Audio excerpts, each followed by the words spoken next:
좋아요, 구독! 네, 오늘의 일면 함께 하실 분 모셔보겠습니다. 헤르메스 스타 김시은 팀장 함께합니다. 어서 오세요. 네, 안녕하세요. 네, 간밤 미증시 우선은 시초가는 4%, 6% 급락한 채 시작하긴 했습니다만 그래도 낙폭을 조금은 줄여갔습니다. 서비스업이 좀 그래도 좋게 나왔다라는 평가인데요. 간밤 미증시는 어떻게 보셨을까요? 일단 좀 시장이 굉장히 많이 우려했지만 그 우려를 조금씩 덜어내고 있다라고 판단을 하고 있습니다. 전거래일에 우리나라 증시에서 보게 되었을 때 굉장히 패닉셀이었던 점이 이미 시장 외에서 미국 증시는 마이너스 5%, 6%에서 시작을 했던 부분들이 있는데 ISM 서비스업 지수가 발표되면서 다시 한번 낙폭을 줄이고 있는 상황들, 나스닥이라든지 다우지수 자체가 다시 한번 낙폭을 조금씩 줄여나가고 있는 구간이라고 보시면 좋을 것 같아요. 결국 지금 우리가 생각을 했었을 때보다 좀 수치가 잘 나왔다라고 보시면 좋을 것 같습니다. ISM 서비스업 지수가 예상치 51포인트를 좀 소폭 상회한 51.4포인트라고 보시면 좋을 것 같고요. 특히 그동안 우리가 굉장히 많이 우려했었던 제조업 지수 같은 경우에는 한 전체 비중의 10%밖에 차지 안 하는 것에 비해서 서비스 같은 경우에는 굉장히 큰 폭의 비중을 차지하다 보니까 실제로 지금 50%를 넘어가게 되면서 확장 국면으로 넘어가는 부분들이 지금 경기 침체는 걱정할 단계는 아니다라고 보시면 좋을 것 같아요. 고용에 대한 부분들 같은 경우도 실제 허리케인 쪽에 대한 일부적인 영향이 있을 뿐이지 한 달간의 데이터를 조금 더 면밀하게 체크를 해봐야 한다라는 굴수비 좀 여는 총재의 내용들도 나와주고 있어서 지금 같은 경우에는 걱정을 좀 다소 완화시키는 흐름들로 가고 있다라고 보시면 좋을 것 같습니다. 그거에 따라서 좀 우리나라 야간 선물 지수도 급등한 흐름들이 보여줬는데 제가 오기 전에 확인을 해보니까 야간 선물 지수가 3.75%가 올랐어요. 한 베이시스 차 1.8에서 2%포인트를 좀 유지를 한다라고 가정을 해보면은 현재 지금 이 수준의 베이시스 차 같은 경우에는 약 2% 정도의 갭 상승에 대한 기대감도 함께 나와줄 수가 있습니다. 장 초반에 좀 상승에 대한 기대감의 부분들이 나와주고 있어서 오늘 시장 장 초반 같은 경우는 좀 나쁘진 않을 것 같다라는 의견도 한번 덧붙여서 이야기 드려보도록 할게요. 네, 한국 증시와 미 증시가 안 좋을 때만 함께 내려가는 안 좋은 커플링 사태 계속해서 발생하고 있습니다. 우선은 김시은 팀장께서는 오늘 시초가는 그렇게까지 나쁘게 흘러가지 않을 것이다라는 이야기를 덧붙여서 해주셨는데요. 자, 여기에 더해서 하락 커플링이 언제까지 지속될까 하는 의문 역시도 계속해서 함께하고 있습니다. 어떻게 보실까요? 뭐 하락하면은 우리가 피했던 적이 거의 없어요. 그런데 상승할 때는 또 이제 같이 안 오르는 부분들이 굉장히 많은데 결국 지금 세계의 중심이 어딘가에 대한 부분들을 생각을 해보면은 이 커플링은 계속해서 지속될 수밖에 없다라는 답변을 드려보도록 하겠습니다. 그 이유가 현재 우리나라도 그렇고 미국 증시도 그렇고 사실상 유동성이 부족해지는 상황들, 특히 엔캐리 트레이드로 인해서 지금 자금들이 빠져나가는 상황이라 보시면 좋을 것 같은데요. 그런 상황 속에서 현재 미국 증시도 빠져나가면 우리나라 증시는 더욱더 큰 타격을 받을 수밖에 없을 뿐더러 특히 지금 미국 쪽에서 가장 크게 올랐던 주요 원인 중 하나가 엔비디아를 비롯한 AI에 대한 기대감 때문이라 보시면 좋을 것 같은데 지금 그 부분이 조금씩 벗어나고 있습니다. 실제 뭐 7월 11일을 기점으로 보고 있는데 저는 그때를 기점으로 했을 때 외국인의 수급 이탈이 조금씩 나와주고 있다라고 보시면 좋을 것 같고 그 근거들을 우리가 조금 더 생각을 해보면은 지금 미국 M7 쪽에서 이탈이 나와주고 있는 데다가 더해서 현재 AI가 투자한 것 대비했을 때 실적에 대한 서프라이즈 기업들이 다소 많지가 않다라는 내용들이 나오면서 시장에 대한 이탈이 나왔다라는 점. 물론 이제 중간중간에 트럼프에 대한 내용들이 조금씩 나오면서 반도체가 피해를 받을 것이다 라는 내용들이 나오긴 했으나 현재 지금 우리나라도 그렇고 가장 큰 조정의 원인은 미국의 빅테크 쪽이라고 보시면 좋을 것 같아요. 그러면 미국의 빅테크가 먼저 상승을 해야 하는데 우리나라가 먼저 미국을 제치고 상승할 수 있을까? 저는 이제 그 부분에 대해서 그렇지 않다라고 생각하고 있고 그래서 많은 분들이 최근 들어서 국장을 많이 떠나시고 미국장으로 가시는 것도 얻으려면 그냥 미국 가서 얻어맞는다라고 하시는 분들이 굉장히 많으세요.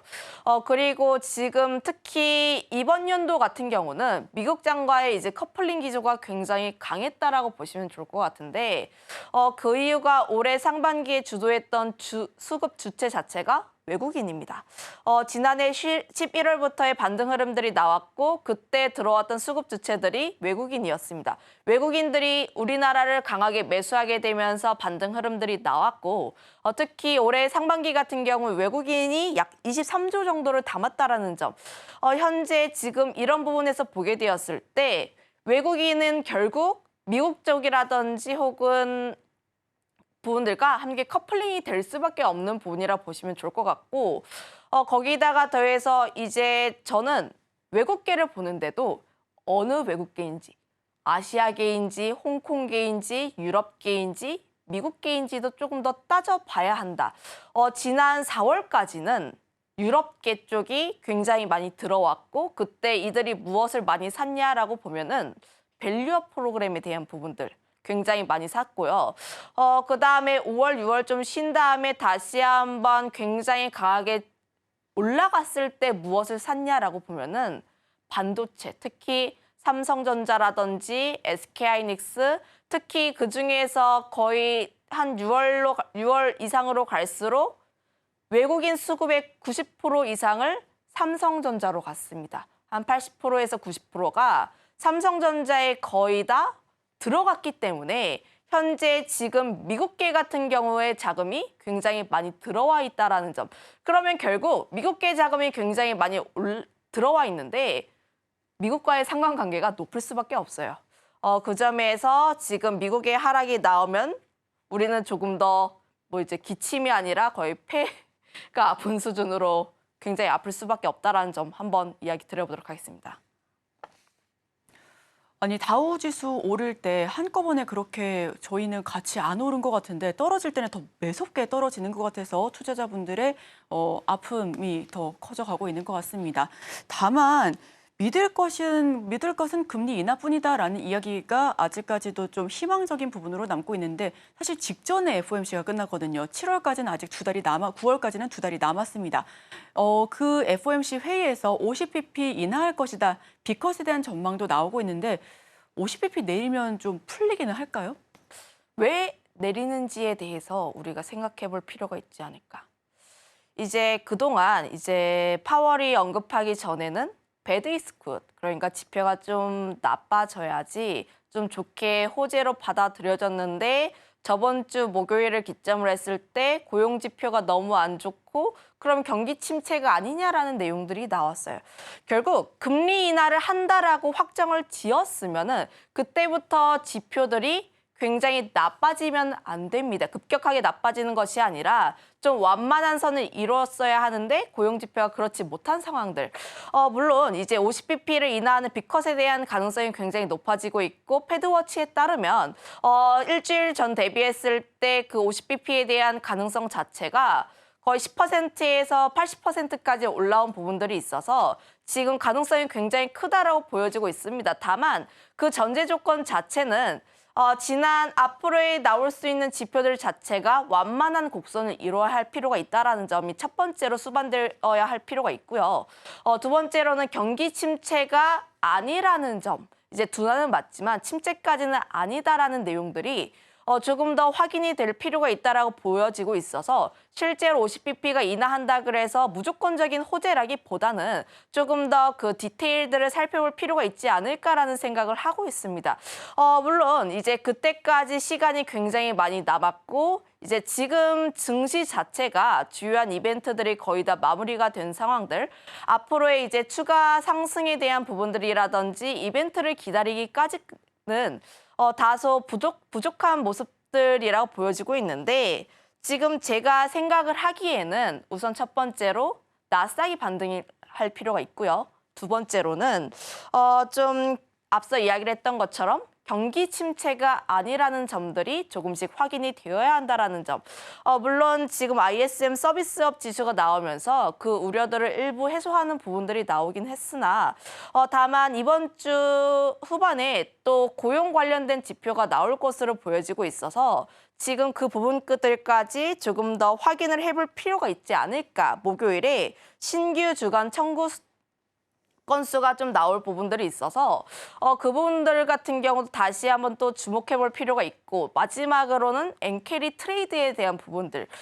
결국 어제 시장 같은 경우를 보면은 굉장히 큰 폭의 하락세가 나왔다라는 점, 뭐 거의 우리나라가 전쟁이 난 것처럼 하락세가 나왔는데 지금 시장에서의 추측으로는 엔캐리 트레이드로 인한 유동성 자금에 대한 부분들로 해석을 하고 있습니다. 그 이유가 어제 SK하이닉스 대비했을 때 삼성전자의 낙폭이 굉장히 더 컸다라는 점들을 감안을 하면 현재 지금 반도체에 대한 우려들, AI 쪽에 대한 우려들보다는 시장 자체에 대한 불신, 특히 인덱스 쪽에 대한 매도 쪽이라고 보시면 좋을 것 같아서 현재는 경기 침체와 엔캐리 트레이드에 대한 부분들. 다만 엔캐리 트레이드 같은 경우는 우리가 정확하게 파악하기가 어려워요. 그 이유가 결국 엔화를 굉장히 저렴하게 빌려서 다른 곳에 투자를 했다가 뭐 채권이라든지 주식이라든지 부동산이라든지 굉장히 다양하게 투자를 했을 것입니다. 그러면은 굉장히 다방면으로 투자를 한 것을 우리가 면밀하게 정확하게 파악하기가 굉장히 어렵다 보니까 지금 이 부분들 같은 경우에는 파악하기가 굉장히 어렵다라는 점. 다만 이제 일본 쪽에서 엔화 상승 좀 기대했을 수도 있긴 해요. 좀 기대했지만 너무 과격하게 올랐다 보니까 이제 소화수를 살짝씩 뿌려주는 그런 부분들로 기대를 해보면 다소 진정세는 나올 수 있다라고 보시면 좋을 것 같습니다. 그 점에 따라서 현재 지금 낙폭은 굉장히 과하게 나왔고 그로 인해서 전일 미국 증시라든지 엔비디아가 그래도 일봉상의 차트를 보면은 그래도 올라오려는 흐름들이 나와주고 있어요. 120선이라고 할 수 있는 그 $100 부근들을 다시 한번 달려가고 있는 상황이라고 보시면 좋을 것 같아서 지금 같은 경우는 엔비디아의 추세도 좀 더 중요할 수 있다라고 보시면 좋을 것 같습니다. 네, 나스닥 반등 그리고 경기 침체 완화에 대한 확인이 필요하다라는 의견을 주셨습니다. 특히나 엔캐리 트레이드로 인해서 유동성 리스크에 대한 해소가 필요하다라는 부분도 반드시 체크하면서 넘어가야 될 부분이고요. 엔비디아가 실적 발표하는 부분들, 이 실적 얼마나 예상치에 부합하는지도 함께 살펴보시면서 실적이 무난하게 나쁘지 않게 잘 나왔다면 오히려 이 기회를 저가 매수의 기회로 삼아보셔도 좋겠다라는 의견까지도 함께 더해보겠습니다. 이제 국제유가와 천연가스로 넘어가 보겠습니다. 이 경제 불안에 하락하는 모습을 연이어 보여주고 있는데요.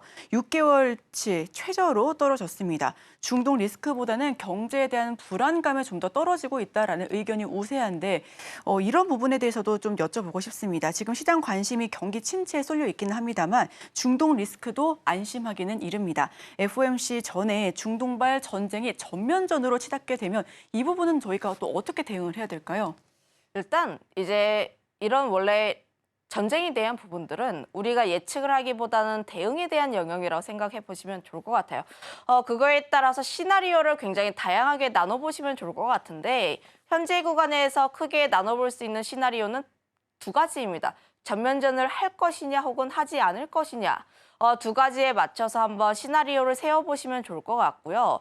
가장 좋은 시나리오 자체는 지금 이란과 이스라엘이 입으로는 굉장히 많이 싸우고 있고 이제 뭐 전면전에 대한 내용들을 하겠다, 보복을 하겠다라고 하지만 전면전을 실제로 하지 않는 것입니다. 관련했을 때 지난 4월 같은 사례도 우리가 생각을 해보면은 그때 당시에도 이스라엘이 이란의 영사관을 폭격하면서 이란이 굉장히 길길이 날뛰었던 상황들. 그런데 그때 당시에 이란이 미사일 한 300대 정도 쏘고 그때 인명피해도 없었어요. 그런데 우리의 복수는 여기서 끝내고 일단 마무리를 짓겠다라는 뉘앙스를 내비치면서 그때 당시의 사건이 마무리가 되었습니다. 이제 지금 같은 경우도 그때의 사례와 다소 비슷하게 흘러갈 가능성이 있다라고 생각을 하는데 물론 지금 같은 경우도 이스라엘이 먼저 선빵을 쳤어요. 이제 암살에 대한 내용들이 나왔고 특히 네타냐후 총리 자체가 지금 전쟁을 끝내기를 원하는 사람은 아니다 보니까 이제 전쟁이 이어질 수는 있습니다. 다만 지금 이란이 이스라엘에게 보복은 하나 전면전은 원하지 않는다라는 이제 다소 좀 보수적인 입장을 내비친 바에 있어서 현재 일본에 대한 시나리오가 가장 크다라고 보시면 좋을 것 같아요. 결국 이제 우리가 싸울 때, 친구와 싸울 때 먼저 나를 때린 친구가 있으면 내가 먼저 너를 용서해 줄게라고 해야지 그 상황이 마무리가 될 거 아니에요. 이제 때린 사람이 일단 나 때렸는데 미안하니까 우리 사과하자가 아니라 그 점에 있어서 지금 이란이 다소 보수적인 스탠스를 취하게 된다면 뉴스 같은 경우에 세론으로 작용할 가능성이 굉장히 크다라고 보시면 좋을 것 같고 두 번째 시나리오는 이란이 그래도 전면전을 할 경우 물론 이렇게 되었을 때 유가라든지 혹은 해상운임 지수가 굉장히 큰 폭으로 좀 상승할 가능성이 남아 있는데 일부 언론에 따르면 지금 12일에 보복할 가능성이 높다. 근데 12일이 유대교 명절이다 보니까 지금 그때 보복을 할 수가 있다라는 내용들이 나와서 12일 날까지의 이야기는 조금 다소 남아있을 수 있다라고 보시면 좋을 것 같아요. 다만 지금 전 세계 쪽에서 지금 유가에 대한 흐름들을 체크를 해봤을 때 아직까지 크게 오르지 않는다라는 점을 감안을 하면 그렇게까지 지금 시장 영향에 크게 미치지는 않을 것 같다라고 판단하고 있습니다. 네, 마지막 질문 빠르게 드려보겠습니다. 국내 증시 반등을 위한 시그널, 단서는 어디서 찾아봐야 될지도 굉장히 궁금하고요. 또 어려운 시장이지만 함께 지금 바로 지켜봐야 될 섹터가 있다면 어떤 섹터 조금 더 눈여겨보면 좋을까요? 일단 단기적인 반등은 나올 것으로 보여지고 있고 추세적인 흐름들보다는 기술적인 반등 혹은 횡보에 대한 흐름들이 조금 더 나올 가능성이 높다. 앞서 이야기를 했던 것처럼 미국 증시가 다소 반등이라고 하긴 뭐하지만 낙폭을 좀 줄여나가는 모습들, 특히 전거래일에 대한 흐름들을 보면은 코스닥 쪽의 외국인의 수급이 굉장히 강하게 들어왔습니다. 생각을 해보게 되었을 때 코스닥의 외국인 수급이 들어왔던 적이 있나 싶을 정도로 코스닥 같은 경우에 수급의 흐름이 굉장히 보수적이었던 반면에 어제 같은 흐름들 같은 경우는 코스닥의 외국인의 매수세가 들어왔다라는 점, 거기다가 더해서 지금 외국인에 대한 선물 매수 자체가 굉장히 많이 들어와 있었습니다. 한 마이너스 8천억 원 수준에서 플러스 9천억 원으로 마무리가 되었다라는 점을 감안을 하면 현재 외국인 선물 같은 경우에는 좀 강하게 당겨줬다라고 보시면 좋을 것 같아요. 물론 이제 오늘 장 초반에 선물이 빠져나가는지 여부를 우리가 조금 더 확인을 해야 하긴 하나 다만 단기적으로 좀 분할 매수에 대한 부분들까지는 우리가 조금 더 생각을 해볼 필요가 있지 않을까라는 의견을 드려보도록 하겠고 다만 지금 같은 경우는 이제 단기적인 반등에 대한 흐름들로 판단하고 있다 보니까 현금이 있으신 분들에 한해서 좀 일부 매수에 대한 흐름들을 조금 더 기대해 보시면 좋을 것 같습니다.